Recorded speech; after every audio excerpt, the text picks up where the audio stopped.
On live now, so is everybody just That's live? yeah.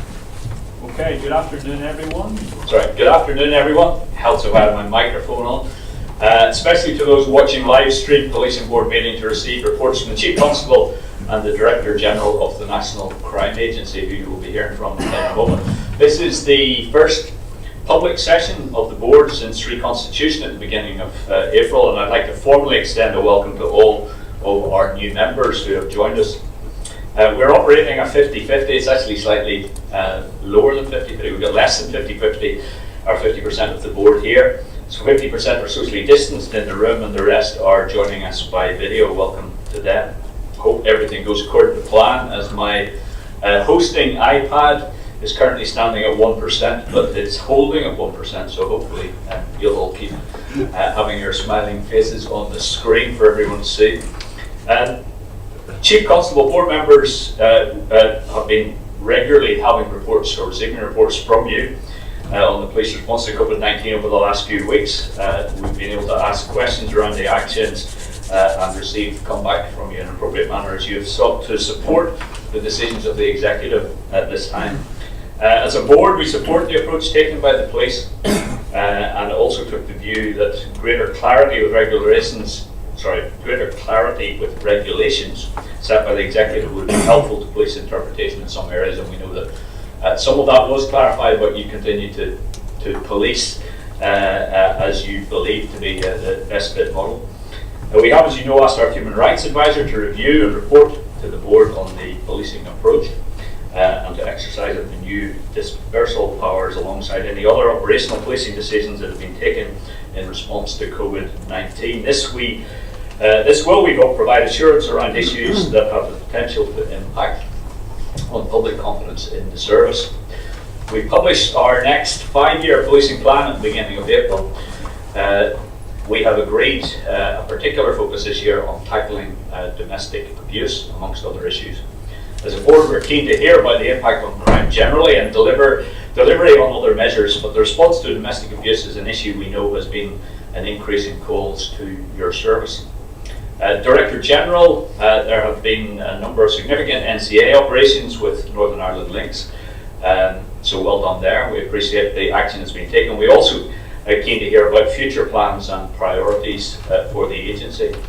So following this introduction, we take the opportunity to ask you perhaps to say just a few things before we open up to questions. So we'll start with the Chief Constable and then for the Director General. Thank you. Thank you, Chair, and thanks for the introduction. I'll just a few things to set the scene really before obviously Lynn gets a chance to come in. I suppose initially a lot of what we'll talk about today is our response to the COVID emergency, and I think probably begin by saying I'm joined here by Alan Todd, who's our Gold Commander, and it's my chance to pay public tribute to his leadership and the adaptability, frankly, of both police officers and staff within the organisation. I think have been really superb in how they've effectively collapsed and rebuilt the place in a matter of days to respond to the requirements of health to manage the spread and incidence of the virus. Also, thanks generally to the public for their cooperation. I think you shall hear some evidence latterly that patterns of movement are starting to change in terms of more vehicles on the road, which is not necessarily in itself is a bad thing, but also more social interaction going on, which depending on the pace of the medical device may be a cause of concern. In terms of us as the police service, I think we're in a good place organisationally at the moment, notwithstanding some of the rapid and far-reaching changes that we've made. But in terms of our ability to support health in the response to the crisis, we're seeing now far less absence than we did at the start. That's partially helped by access to testing, which is getting officers and staff rapidly back into the workplace where there's suspicion of illness, which might then be quickly disproved. So our capacity to do things is up, but actually the general policing requirements and demands has fallen quite significantly. So as we stand here today, 101 calls are down by a fifth, 999 calls are down by a quarter, and as you probably saw from some statistics that were released early in the week, crime generally is down by a third, albeit there will be some commentary, I'm sure, later on the domestic abuse situation, which remains a concern. One, I think, separate issue, which is causing some consideration for us, is that despite the falls in traffic volume, arrests for drink drive remain comparable and stable for normal environment and circumstances. So since the lockdown, we've arrested just shy of 500 people for drink drive, which is a concern for us given the fact there's fewer cars on the road. We're seeing two predominant types of behaviour there. One, effectively problem drinkers who are going out to sort of renew their stocks of alcohol and being caught. And secondly, the sort of, if you like, antisocial, irresponsible type of person who is already disqualified, doesn't have insurance, and also has a devil may care attitude to being out on the roads. But it's I suppose, a reflection as well that, whilst I said earlier, our demands for calls are down, through Alan's work, we've significantly increased the number of police officers on the streets to police the travel restrictions, and that presence is probably resulting both in more drink drivers being caught and also speeding detections up. In terms of where we're going next, I imagine, notwithstanding the national UK and executive level commentary about how the restrictions and regulations may change in the weeks ahead, we've got two pieces we're balancing at the moment. Firstly, to capture lessons learned, because we've rolled out, this is one example, over 1,200 iPads to enable us to continue business, but moving out effectively our headquarters, for want of a better word, into mobile and agile working. We've done a lot of work with criminal justice partners to streamline parts of the justice system, and a good example is telephone statements to actually enable us to interview people over the phone and get electronic signatures. We will be commissioning some new work with the Garda Síochána on Saturday when I meet the Commissioner, and also reflecting, I think, on one of the things we get a lot of positive commentary around is our social media campaign to support the health endeavour, and the sheer reach of that campaign, which so far has had over 3 million views and hits.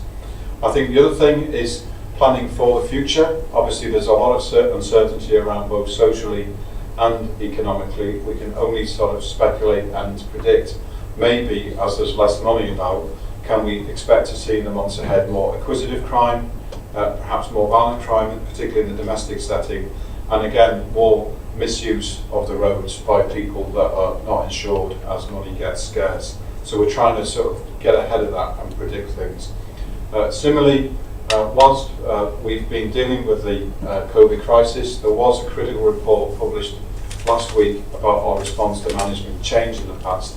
I'm sure we'll provide some more commentary about it in the main session, but suffice to say, since we've appointed a new Deputy Chief Constable, we've embraced all the recommendations from that report and have put a programme of work in place to prevent repetition in future. I think finally, two quick matters of interest. I know it's commented a lot on social media the past few days about the alleged behaviour of Sean Kelly in a supermarket in Belfast.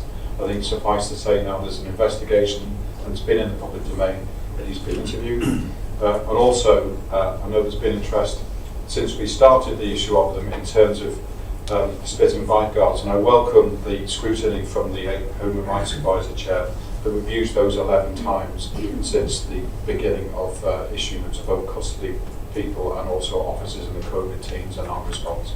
I think that's it for now. Okay, thank you, Simon, for that run.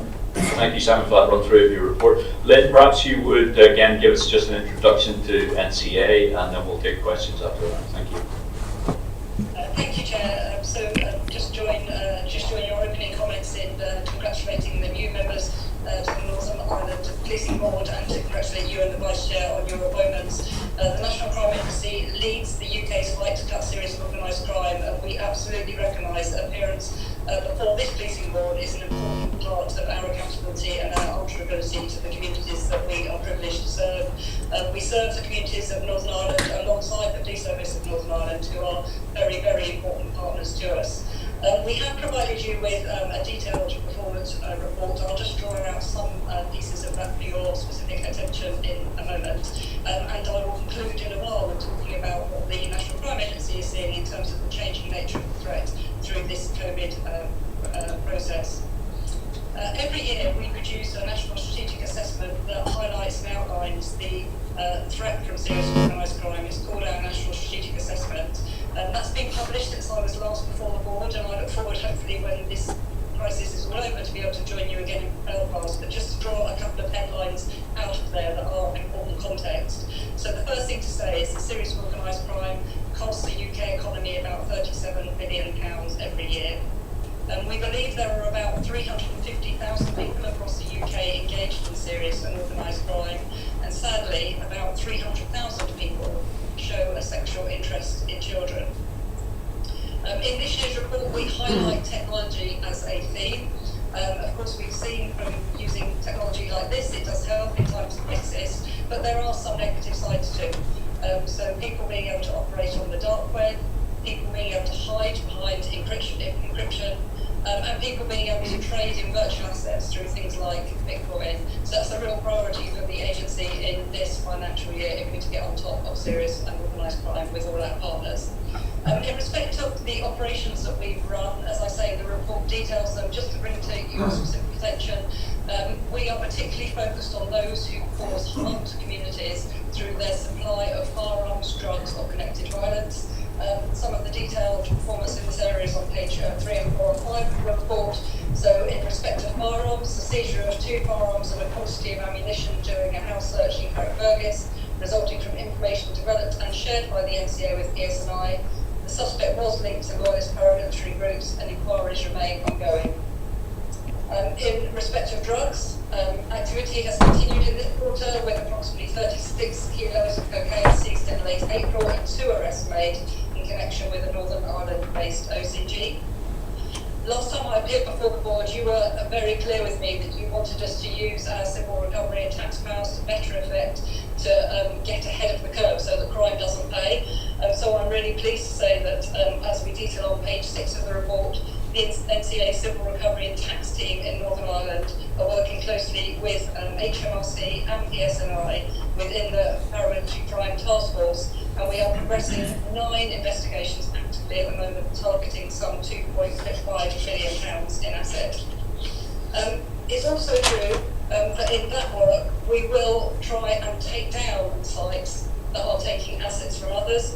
So in this quarter we have taken down a website, our National Cybercrime Unit, supported by PSNI and international law enforcement partners, that has provided access to more than 12 million personal credentials to cyber criminals. The investigation was initiated in August 2019 against the site, which is believed to have been hosting credentials from some 10,000 cyber breaches in attacks in the UK, Germany and the US. It's also, the other area we focus on is those serious and organised crime groups that target the vulnerable, and the report details on page 8 the work that we've been doing in that regard. Specifically, our operational team based in Belfast worked with Belgian law enforcement partners and interdicted a lorry near Bruges containing 10 migrants. The driver was arrested and was remanded in Belgium, in custody in Belgium awaiting trial. 2 other members of the OCG were arrested in southern England and also charged and remanded in custody. A further arrest and search was conducted in Northern Ireland, and that investigation remains live and ongoing. So I hope you can see a broad range of activity. In respect of the agency's response to COVID-19, so what do we see? We have not seen an increase in serious organised crime in this period, but we have seen a determination by criminals to try and adapt their approach. But I am pleased to report that the National Crime Agency, working with the Police Service of Northern Ireland, has been on it and ahead of that curve. What do I mean by that? How have they been trying to adapt? Well, the first thing is they've been trying to adapt how they get their illicit business onto the streets of the UK. So in an operational success, we interdicted 36 kilograms of cocaine trying to be imported through the port of Dover. One of the people arrested and charged was a Northern Ireland-based haulier, and we are very grateful to PSNI for their support in the searches in that case. We are also seeing them trying to target children online. We are grateful again for the packages that have been executed by the Police Service of Northern Ireland, and we have been working hard to put protect messages out to children, parents and carers, and we have many CEOP ambassadors, so the Child Exploitation Online Protection Team, working within Northern Ireland. You'll see the numbers of those in the report. I would encourage anyone who is listening to this live stream to look at the thinkyouKnow.co.uk website. Every 2 weeks we give packages that children can work through with their parents at home. They don't scare children, they're very age appropriate, designed by a specialist education team to help keep children safe online. And lastly, we see people who are trying to make profit from this crisis, which is despicable. They are playing on people's fears. So trying to sell fake kits or fake PPE. And again, we have made an arrest in the UK, and we're currently working on about 86 referrals in that regard. I'm happy to take any questions that you or any of the members have, Chair. Thank you very much, Lynn, and thank you, Simon, both for the detailed nature of your reports which you've provided us with, and for the opportunity we've already had in private session to ask questions. I've had a number of questions notified to me from members with regard to this public session, and so I'm going to go straight into those and ask Mervyn Storey to kick off, please. Thank you, Chair, and thank you to the Chief and his colleagues for the work that they're continuing to do. And I know that the Chief will join with me and colleagues on the board in also expressing our condolences to the Carroll family in the loss that they have suffered. Constable Carroll was, of course, the first PSNI officer to be murdered by terrorists, and our thoughts and prayers are with that family today as they grieve and as she remembers, sadly, the loss of a son. In terms, Simon, of some of the issues that have been out in the public domain, one that has caused some concern is in relation to the pension advice letters that is sent out to retired officers. This, it seems, happened on the 30th of March. It did take some time to be escalated to being investigated. And I want to get a reassurance that the security issues in relation to officers at whatever rank is of paramount importance, and that that issue both with the Royal Mail and yourselves will be thoroughly reviewed. And secondly, David Seymour, who is the Reviewer of Justice and Security, in his most recent report raised concerns about the activities of terrorist organisations, and he said that, particularly in relation to dissident Republican activity, he was concerned that the activity was ramping up and that their ability was growing more sophisticated.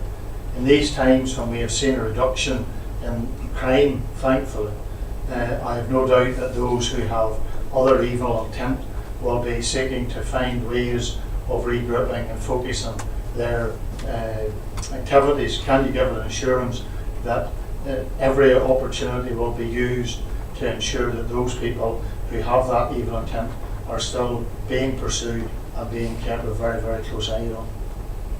Simon? Thanks, Mervyn. On a few fronts. Firstly, to share your thoughts around Stephen Carroll's widow. Obviously, tragedy's now struck her twice. I've written to her myself today to extend condolences on behalf of the police service. In relation to two specific issues that you mentioned, I think on the pensions thing, firstly, just for a point of clarity to say, well, we have now remedied the issue in that the mailbags containing the pension slips have been found.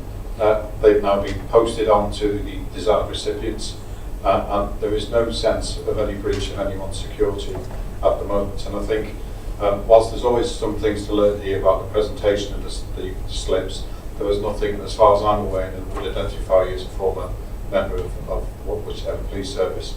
We are looking at other means going forwards to prevent the repetition. So, for example, encouraging people more to use online pay slips and to log on, but we know that won't suit everybody. I think it's fair to say that escalation probably took too long from when the issue was first identified by the pensions branch. I only found about it myself when it became an issue on social media, frankly. I'm not to say that then remedied it, because we quite quickly moved from trying to manage the issue to an investigation, which actually quite quickly recovered 2 sacks of mail at the sorting office, which then brought the thing to a conclusion. In the terrorism space, Mervyn, I think it's important to remind everybody that the threat still remains severe. So that, notwithstanding comments that Lynn's made about the changing nature of organised crime, nor is there any evidence that the motivation of dissident Republicans has changed in terms of their determination, and we continue to work closely to try and mitigate their plans to cause harm, particularly to police officers. Okay, thank you very much, Simon. So the next question I turn to Gerry Kelly. Gerry, please.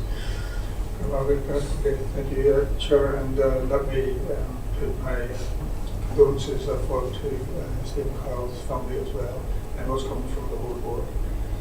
I want to ask a question of the Chief Constable around domestic violence, which has risen from the start of this pandemic, and if I could put a few questions in it. One is around body-worn cameras, and whether there's an instruction that they have to be used in any incident which involves domestic violence, especially at this time. And are you still working with the agencies involved, the expertise in this around, for instance, Women's Aid, and that? I wanted to ask a question about capacity. So is there a capacity in the custody suites if there is an upsurge in this, and indeed perhaps in some other times?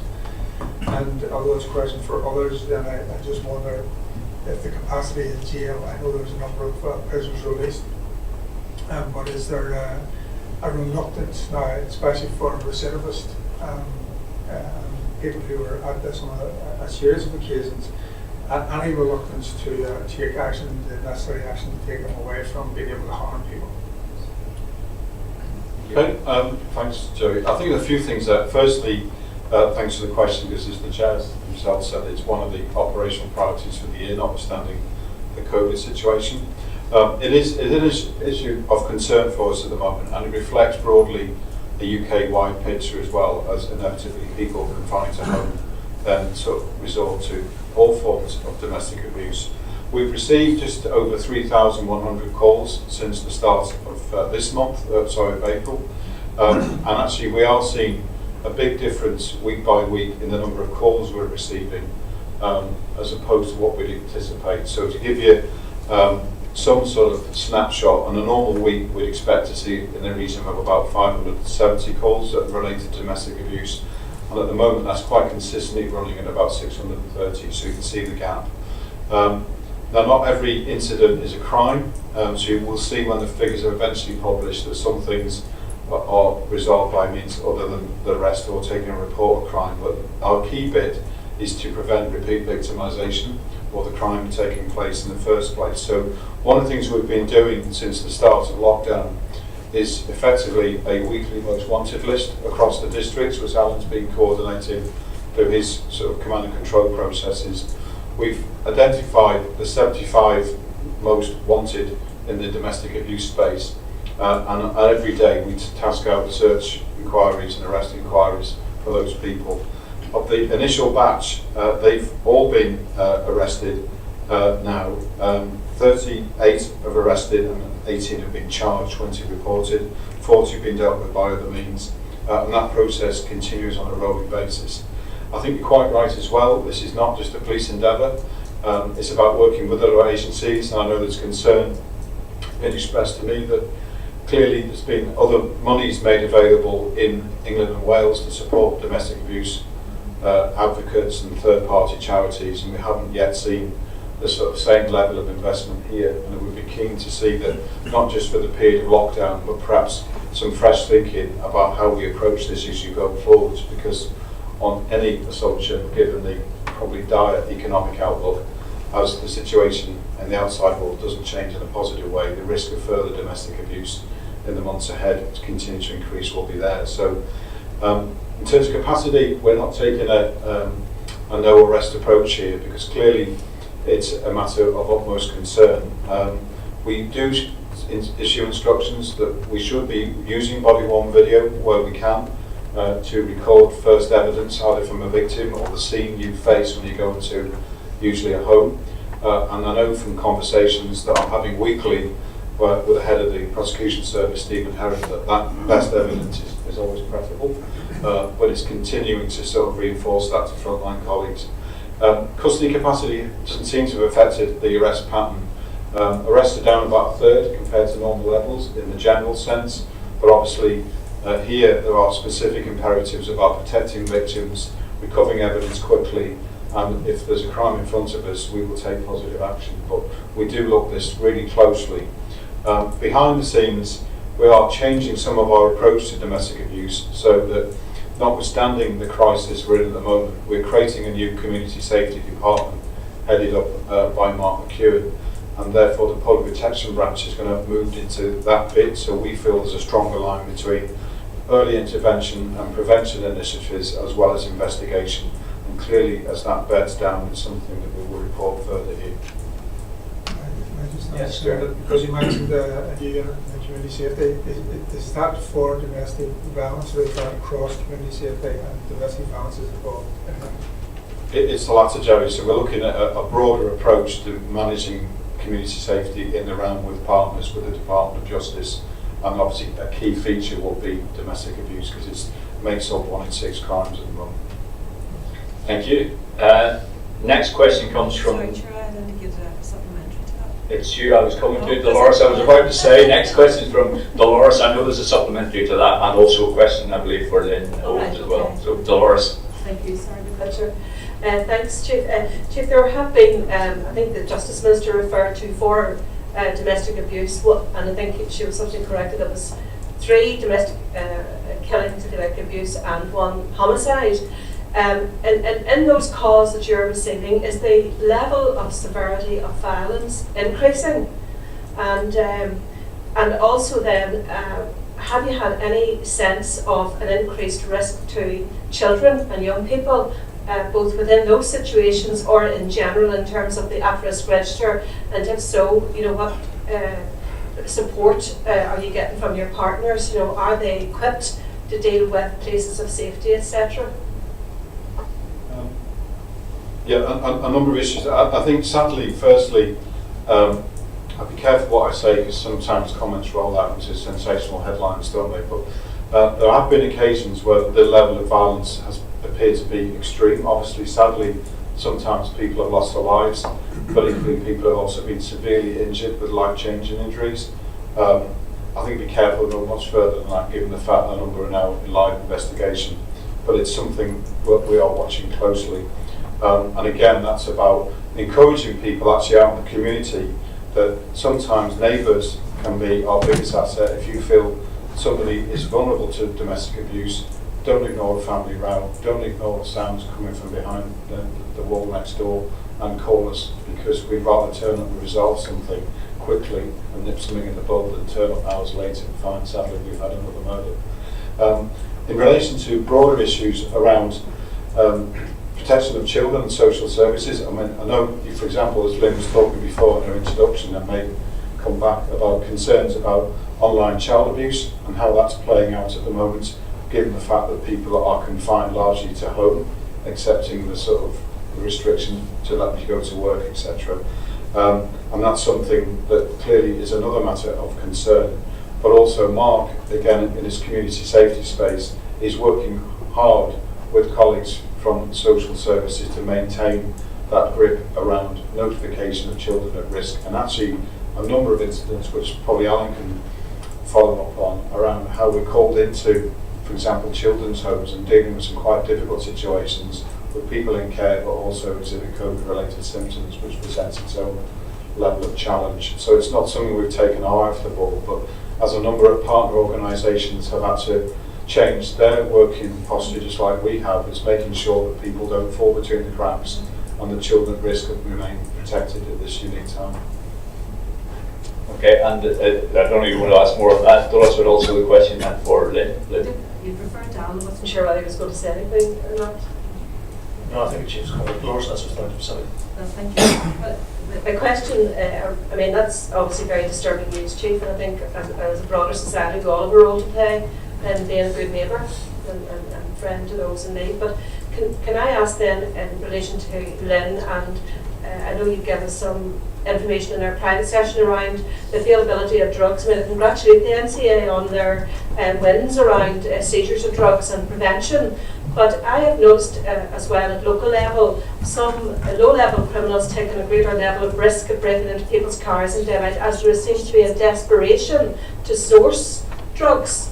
I just wonder about the impact and whether the NCA could give us some confidence that they're stepping up to meet the challenge, particularly around the purchase of illicit drugs on the internet. Thank you. Lynn? Thank you very much for the question. We take drug supply very seriously, not least because it impacts on people's lives and it links to violence in communities. So therefore we do take it seriously. We definitely are stepping up our effort. I've talked in previous sessions about our international network, and I'm pleased to say since the start of the COVID crisis, there has been about 11.5 tonnes of illegal drugs seized upstream. So we try and seize it before it ever gets to the streets of the UK. I spoke earlier about the seizure that we made in Dover that had links to Northern Ireland, and there is an absolute determination for us to stop, whether it be in through fast parcels or in through the borders, any drugs getting to the streets of the UK. We have seen in this period drug prices rise, go high, which does mean that there is less availability, and that is a good thing, but we are absolutely not complacent, particularly if there are any changes to the lockdown measures, which is why we and PSNI are working very hard to get ahead of the curve. Part of the work that we do, as you've already touched on, is on what we would call the dark web, where we seek to identify those who are selling illicit or indeed legal drugs but through illicit means and take action against them. We recognise the very real harm in communities and we will take action. Thank you, Chair. My computer has gone down. Sorry about that. Can those online hear me still? Just checking, hang on.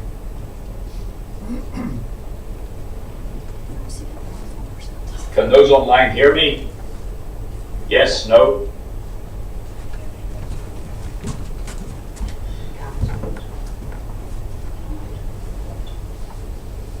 Sorry, can you hear me now?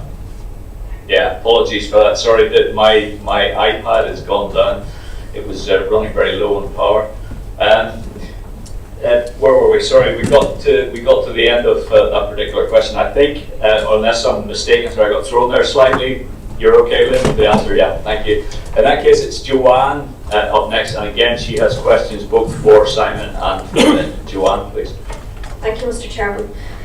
Chief Executive, or Chief Constable, you've mentioned yourself in recent days, we've seen a video of a former prisoner who killed 9 people and injured over 51 in a no warning bomb attack, who was subsequently released on licence on the Belfast Agreement.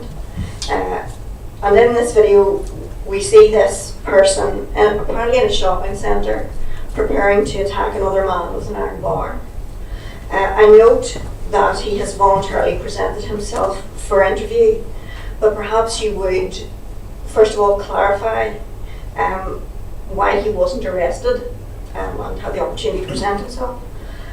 Could you give us an update on the case, and also would you outline or indicate for us whether the police have any input into the decision or process to revoke licences so that people who engage in breaches of their licence are returned to jail? And then if I could move on to both you, Chief Constable, and Lynn, with regard to the sexual threat to children and human trafficking. The figures in the UK of 300,000 who pose a threat, a sexual threat to children, is a shocking figure. Likewise, the increase of 45% in human trafficking.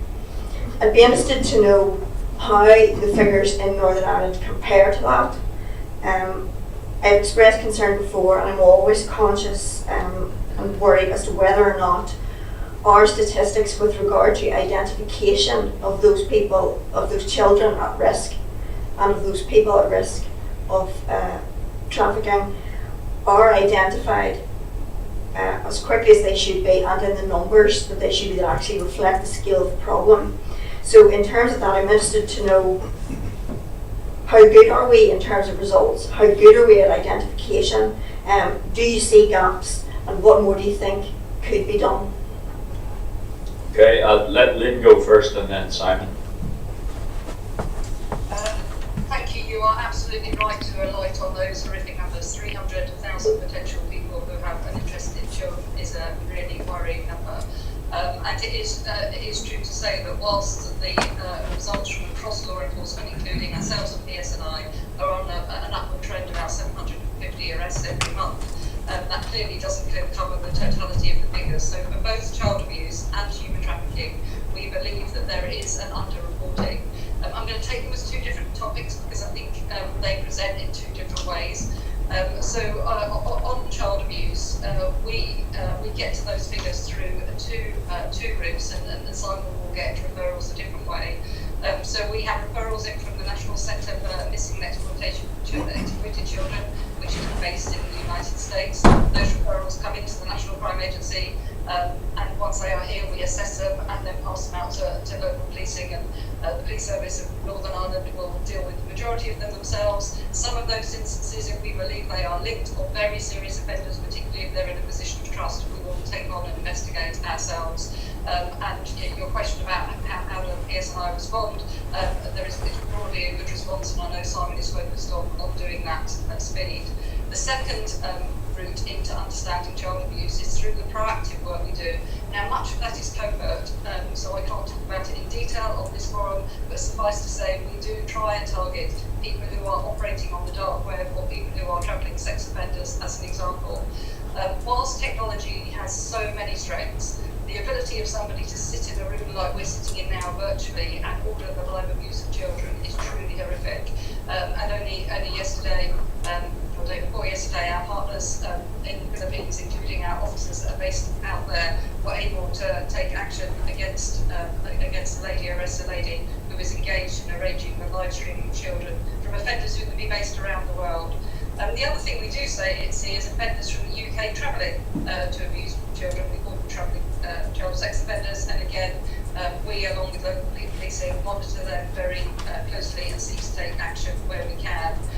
The other route of referral that Simon will get will be directly in from families or indeed from local authorities or carers locally, but we do think the level of abuse is underreported. We know that because of figures we get from charities, whether it be the NSPCC or the Lucy Faithful Foundation that can deal with offenders, people that are ringing into them, some of them seeking help are people that we need to work together to target.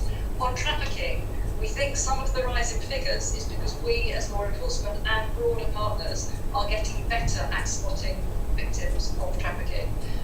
So people could be trafficked for sexual purposes, or to work on farms, or to work in other situations where they don't get paid in the industry, as examples. And the horrendous death that we saw in Essex last year is just a reminder to us about how seriously we must and should take this. Thank you. Simon? Thanks, Chair. A few things to, obviously, to respond to. Firstly, in relation to the Sean Kelly case, as I said at the start, I think it's probably suffice to say he did attend voluntarily and has been interviewed.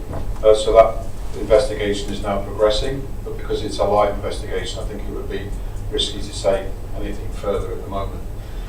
Talking in general terms, and I say in general terms in relation to licence verification, we will work with people such as the probation service, or indeed sometimes, if they're no longer managed by probation, look at the issue before us to see is there sufficient seriousness to consider making an application to have a licence revoked. But again, I think we need to be careful and I don't go much further on a live case.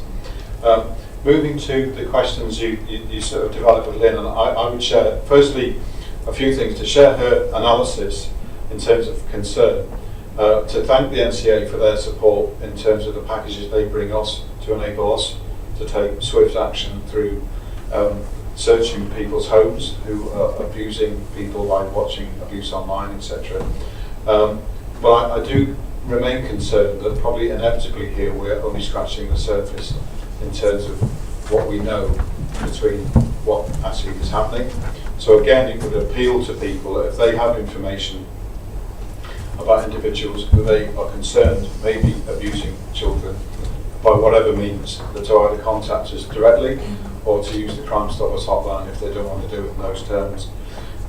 So I think one of the things that we do well And it's not me saying this, it was the head of cybercrime for policing across the UK, I think announced his retirement yesterday, came over to visit our cyber centre last year. It was one early thing I did with him when I went to see the sort of capability we have there in terms of supporting Lynn's work, both around people that work in the online space and proactive investigations. And his assessment was really this was one of the best he'd seen anywhere in the UK. So despite the fact that we need more information, that when we do get it, I'm confident we have a good system about managing investigations and unpicking technology when people seek to use it. I think similarly on human trafficking, again, it's one of those issues that probably a decade ago it maybe not really been spoken to very much in policing terms, and notwithstanding I suppose the adverse consequence of globalisation and the rapid spread of a virus, so there is the virus of human trafficking, and as people move, vulnerable people right across the world, sometimes with impunity for various reasons. Clearly at the moment, by virtue of the fact that largely our airports are only seeing small numbers of people both here and indeed in the Republic coming in and out of the country on a daily basis, that's probably limited the ability for people to traffic new people into the country at the moment. And similarly, ferry traffic is much reduced aside from freight. That's not to say we don't still monitor people coming in and out of the ports, both ourselves and through conversations we'll have with the Garda. I think moving forward, when you can probably predict some form of changing pattern movements in the months and weeks ahead, I think, again, if you just look to one live investigation, the awful events in Essex told us about that sinister footprint between organised crime, orders, trade and vulnerability. And what we're seeking to do, learning some of the lessons of what that investigation in the broader sense uncovered, is looking at a couple of fresh initiatives. So over the summer, want to increase the visibility of our roads policing team. We're looking at setting up a new APR intercept team to give us a stronger presence on the road. And I know even today, our ICC Tim Mayers has been in quite a productive conversation with the Department of Infrastructure, looking at setting up as cross-agency HGV haulage enforcement team, so we get better at understanding the movement of hauliers and actually making sure they comply with the law. So that remains an issue for us. And again, it's an appeal that too often it's easy to turn a blind eye to. Somebody you might see in a car wash or somewhere unusual, but if you think people are being trafficked and exploited by basically cynical, evil criminals, you should turn them in to us and help us protect them. Okay, thank you. Next question from John Blair, and then a supplementary from Tom Buchanan, but John first. Chair, thank you. Before I start, I think to do two things. Firstly, associate myself with the sincere sympathy expressed to the Carol family as we started our meeting, and also briefly to put on record my thanks, not my party colleagues, to the PSNI, to Alan Todd, the ACC in particular, for his public leadership on a difficult issue at a challenging time, and for the consistency in messaging despite challenges coming in mixed messaging and frustration from the public and others. I think we should record our sincere gratitude.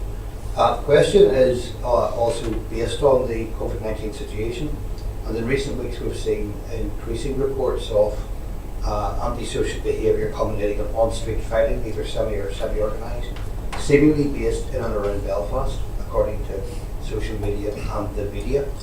Can I ask, through you, Chair and Chief Constable, is there a development pattern around this? Is it associated with any mixed messaging or lack of understanding with regard to public gatherings and journeys? And have there been any arrests or has there been any major breakthrough in this regard?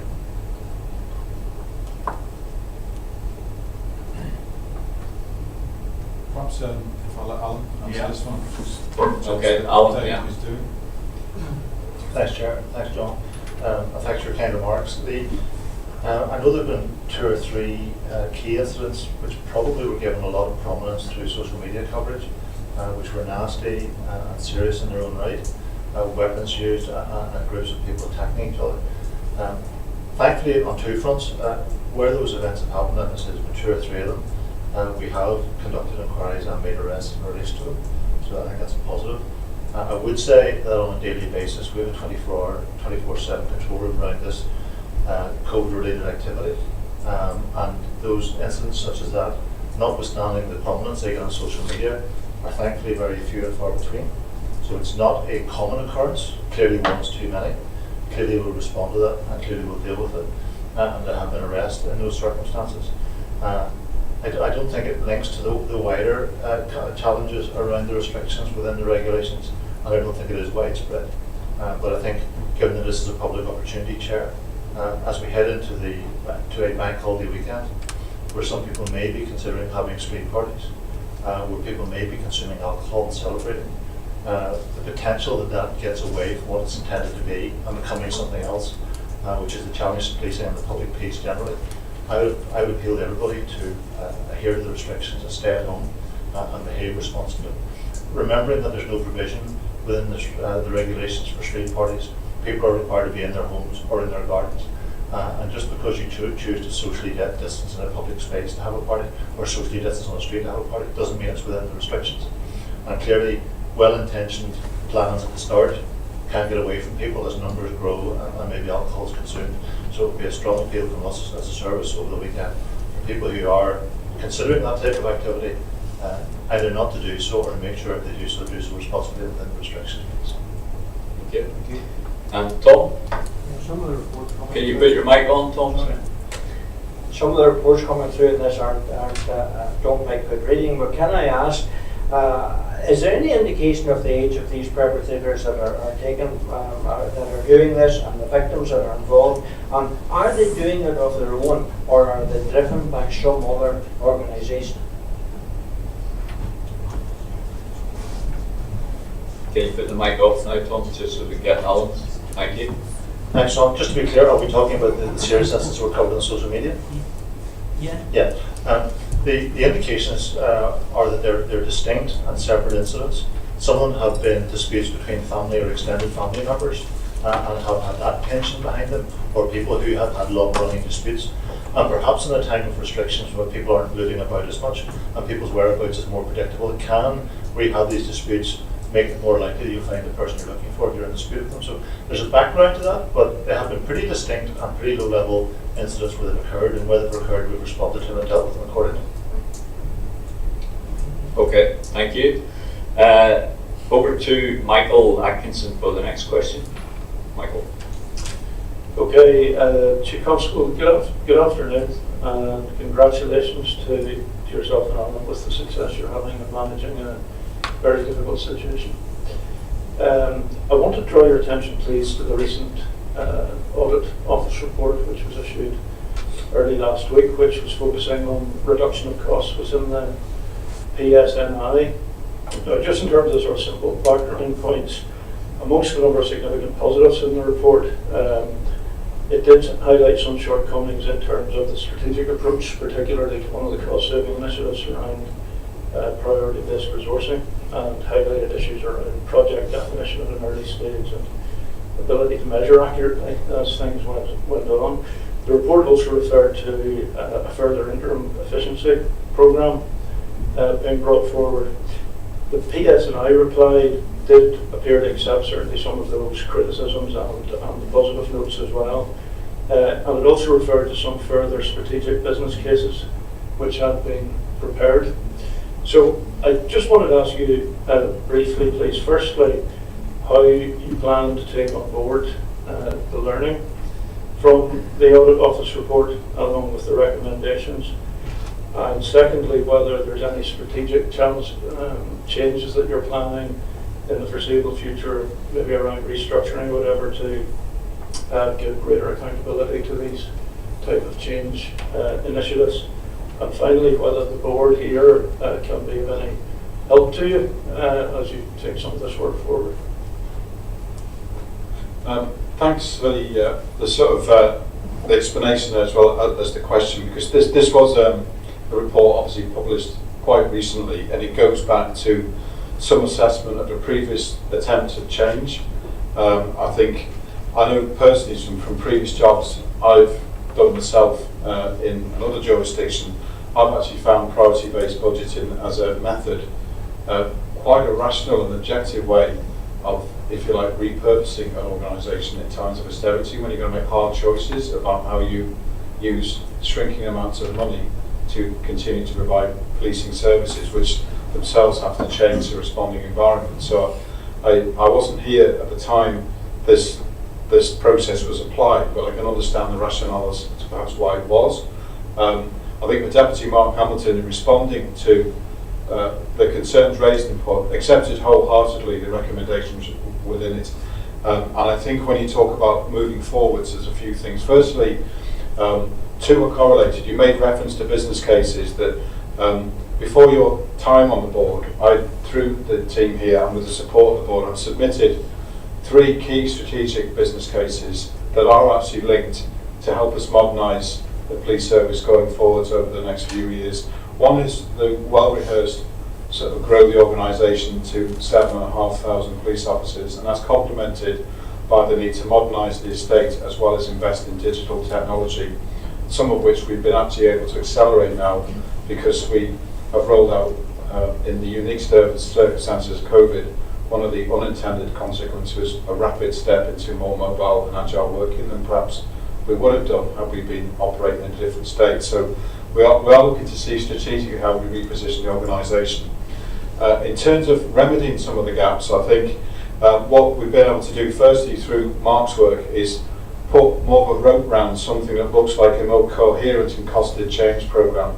It's not fully defined yet because we need to come back with that clarity to the board, but since he's been appointed, he's been working with myself and the top team to look at, by portfolio as we're currently constructed, key areas of work both this year and then going forwards to support the new policing plan.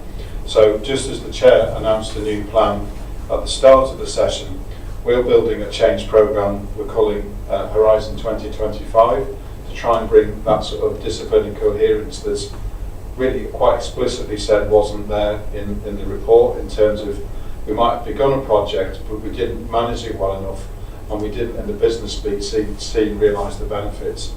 So actually what else we're doing is links to, firstly, I think the recognition when I've sat both with the current Chair and Chief Executive and Vice Chair, and also in a previous era, a recognition that we need to invest more in business acumen as a senior team and actually do more about training and coaching and change management. So over the summer months, we're hoping to recruit a different type of senior team to the organisation, both in terms of a fresh approach in relation to the police side, but also significantly people of more experience on the police staff side. We're talking about a chief operating officer being recruited, as well as a head of change, effectively business services, and a completely new approach to people and leadership development. So when you bring them together, is to try and give us that strength of experience and acumen to deal with some of the issues about how do you keep an organisation fresh in an ever-changing environment. Then actually one of Alan's other day jobs when he's not doing COVID is to do something, I know it sounds a bit granular and consultancy speak, but he's leading work for us to define what we're saying is a new service operating model. So how do all the bits join up? What emphasis is put on reactive policing, as well as some of the proactive stuff we talked about today, continuing the investment in neighbourhood policing, as well as looking at where we can reorientate what we might say in the broader sense is back and middle office services, where we can use automation and technology to move experience to where we can add value to a person's experience of either working in the organisation or getting a service from us, and bring all that together so that we would like to see, probably by the autumn, a completely different shape of organisation in many senses that Alan will help us sort of knit together and then bring back to the board for further consideration. So we will be developing some quite ambitious plans, notwithstanding the relatively flat budget settlement that we've heard about previously. Alan, you want to say anything about the non-COVID part of your job that was referenced there?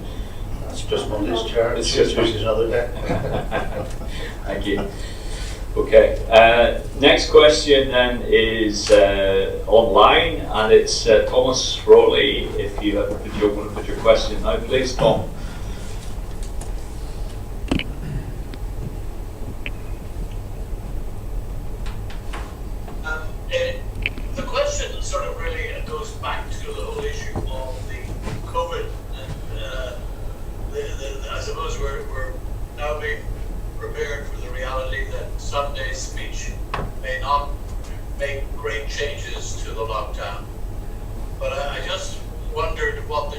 Constable's view is in terms of the lifting of the lockdown, the sort of key issues that he would hope that those who will be making those judgments have in mind, or should have in mind, as they decide which things to begin to address and in which order.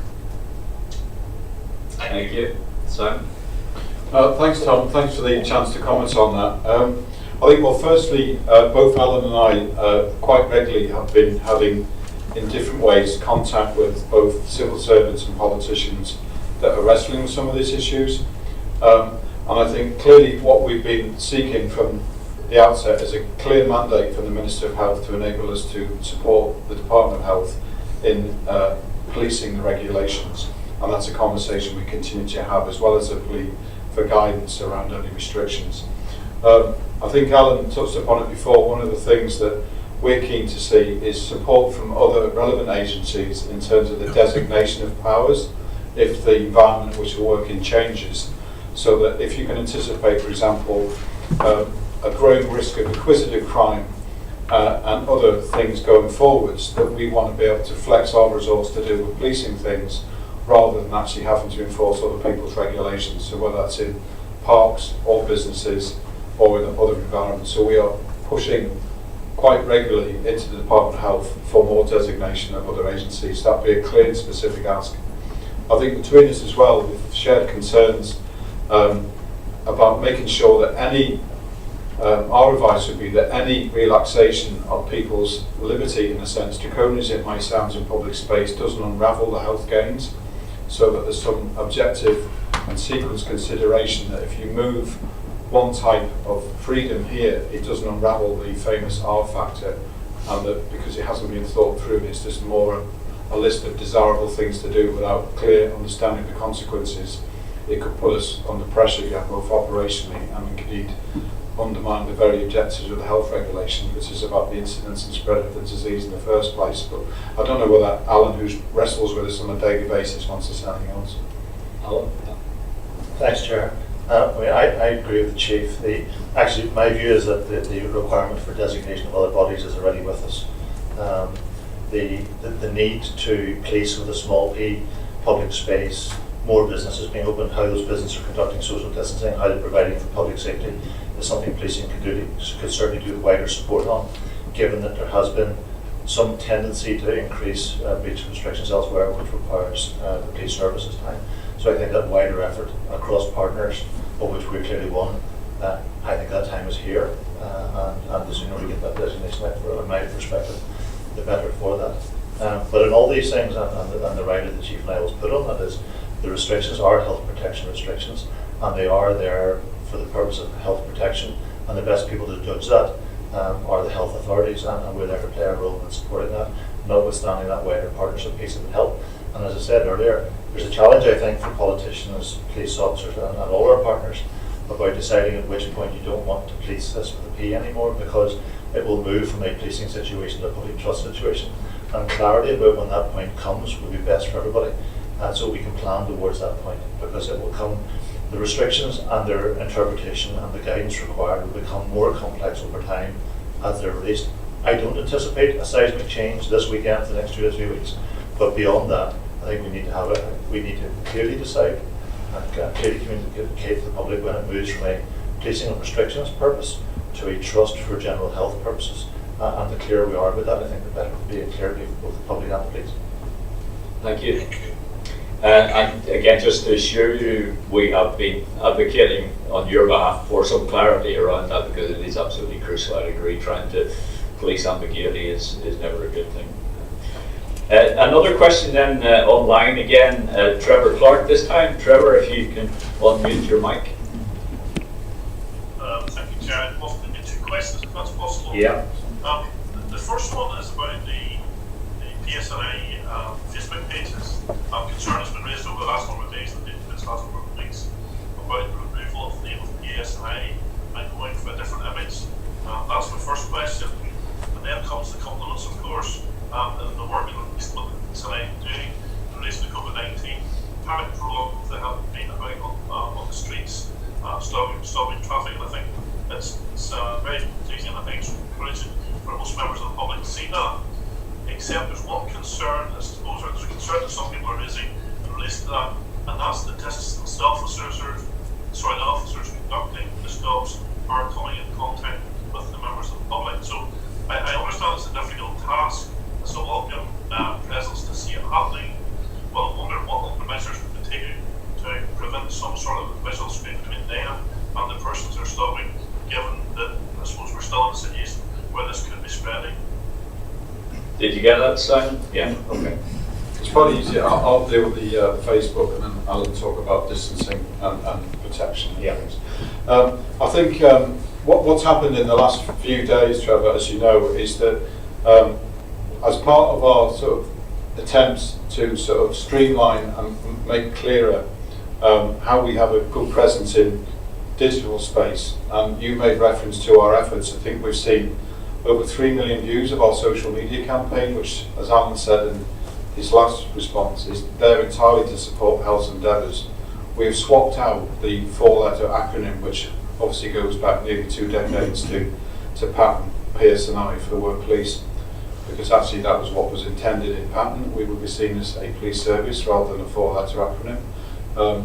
So we're doing it to be consistent with what we see on my badge, my warrant card, the car and the uniform, so that all we're trying to do is in those Facebook and social media accounts, those 4 letters have been supplanted. So there's no sinister plot afoot to change anything else. We realise that locality is important, and social media increasingly these days is actually probably one of the best mediums to get our message out. So it'll be probably something separately. We'll come back and report to the board about planned investments we want to make in increasing our digital footprint and how we're going to do that, about how we may change imagery to support that, and indeed other things that could get conflicted in this space in terms of our operational uniform and the appearance of our fleet as we try and join all these constituent bits up to make us look more modern and professional than we currently do. Alan? Thanks, Trevor, and thank you for the comments about the visibility and presence of policing. It's good to see that's been reflected.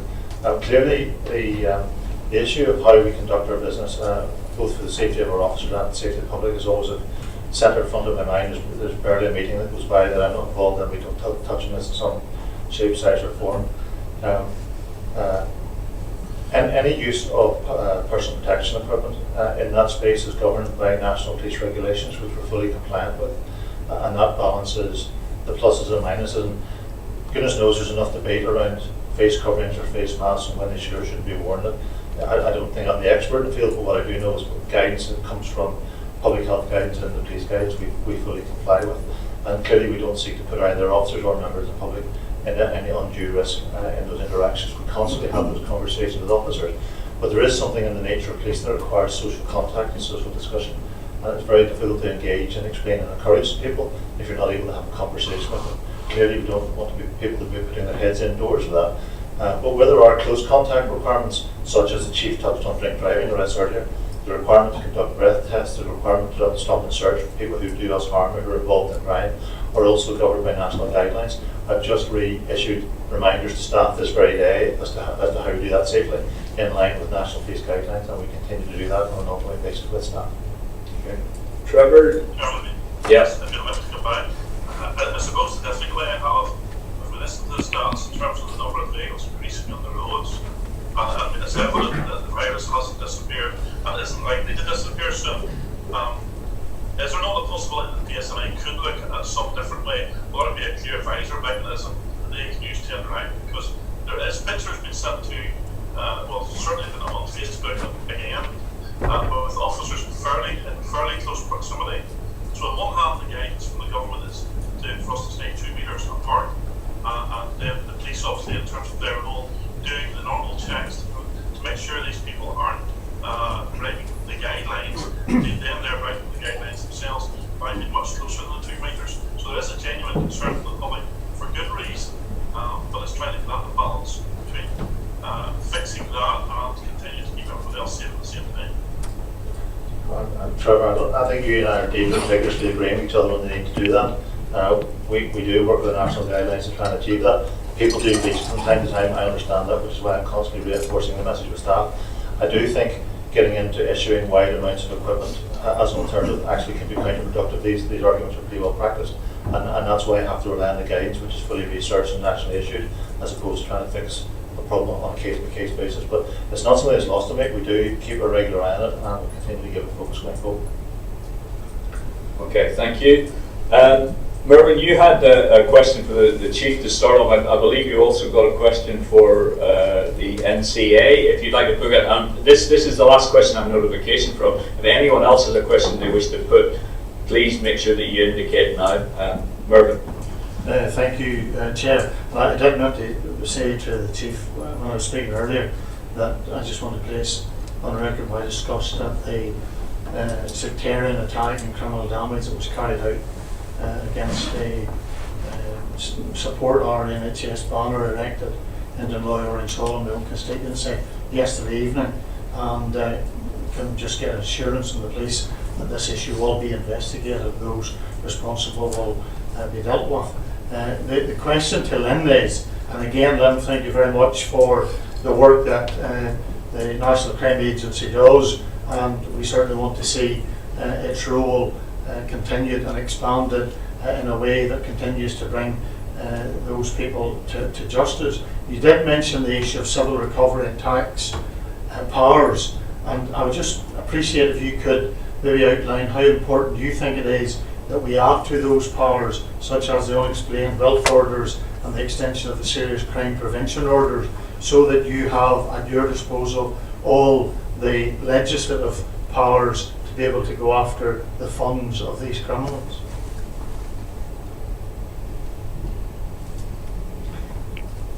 If we get Lynn to respond first and then Simon to the part of the question that was his. So Lynn. Thanks, Chair. Thank you very much for the kind comments. We are in full support of the work that the board may want to do now with the Assembly. As you know, for a while we have had access to tools like unexplained wealth orders in England. They are a very useful investigative tool. Effectively what they do is they reverse the burden of proof. So they require us to provide evidence to a court that we believe a person has an element of their wealth, either from serious organised crime or because they are a politically exposed person. And if the court is satisfied in the argument that I make, they will then issue an unexplained wealth order, which requires the individual or group of individuals to describe to the investigating authority, which could either be the National Crime Agency or the Police Service of Northern Ireland, where their wealth comes from. As I say, they're an investigative tool. They are not an end in themselves, but they are a very useful piece of legislation. Serious crime prevention orders are a different sort of order. What they would allow ourselves or even the Police Service of Northern Ireland to do is put some conditions around something that we can evidence we believe is involved in serious organised crime. So they might be things like a curfew or reporting mechanisms or not accessing certain sites, if we were to talk about those who are engaged in child abuse or cybercrime. So both useful investigative and preventative tools that we think help bring serious organised crime down. Thank you. Simon, do you want to respond to part of the question of yours? Yeah, thanks. And probably to say one other quick thing if I could. Yeah. It's, well, first of all, I didn't know the detail of this, but clearly it sounds something that's quite odious that someone should choose to do something as mindless as that. And obviously, given the sentiment behind it, you know, I'm sure both Alan and I and other colleagues would take the opportunity to pay tribute to health service colleagues who do some marvellous work at a time like this. So we will look outside of here where that investigation is up to, and if there's progress, we can let you know in the usual space. I just thought I'd go back to the earlier comments that Trevor said as well. I wouldn't let something dangling that what you don't say is what you're going to do. So there are no plans to change the PSNI crest. I think that's some of the emotion that seems to sit around because we've just changed the acronym to police. So the crest, I know, was something that was a lot of people's time invested in developing it in the pattern era, and that will remain as part of our emblem and our badge. Okay, thank you. Just one indication of further questions. We'll make it a small one, Dolores, if you would. Thank you. Thank you, Chair. It will be a small one, but I wasn't sure if another colleague was going to raise it. But the big word, the Brexit word, for both yourself and Lynn, in terms of any dialogue or discussions and the impact that's happening around policing, particularly at an international level. Well, yeah, it's sometimes easy to forget that despite what we've spent a lot of time talking about today, Dolores, that Brexit still remains a thing on the horizon for the end of the year. And we are in dialogue, both within the UK and with government officials about planning for change. And clearly we can only react in tandem to clarity around the negotiations, but we haven't lost sight of the fact that whatever happens in terms of deal or no deal, that we will have a north-south and an east-west dimension to this, and we need to keep one step ahead of things so that we can reassure the public and continue to protect them. So once we get clarity about the implications of policing asks and risks, we can again bring that back here. Do you want to comment with regard to Brexit and your work? Yeah, so just briefly, so we have three broad roles really when it comes to EU exit. The first is monitoring the threat, and we spoke earlier about how adaptable criminals are. In the same way they've adapted to COVID, they will adapt to whatever arrangements are put in place. So we have a responsibility to keep on top of that and make sure we and our law enforcement partners are in a position to respond.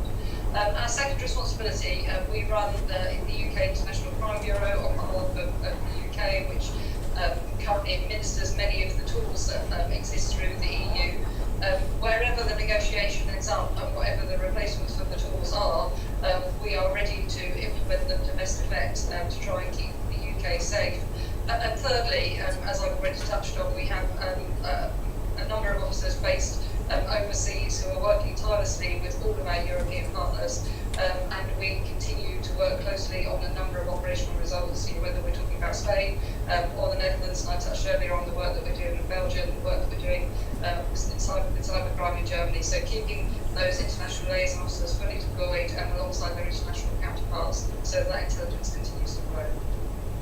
Thank you very much. Thank you to Lynn, to Simon and to Alan for answering the questions that we've put to you today. We've all been moved by the work of our National Health Service and key workers providing services, and remember tonight is clap night again, so we have that coming up. But as a board, can we record our thanks to the officers and staff of PSNI and the NCA who are keeping us safe at this time.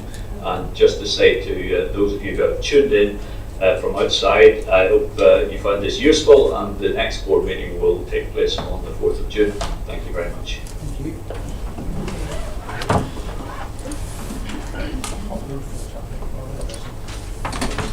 Thank you to all the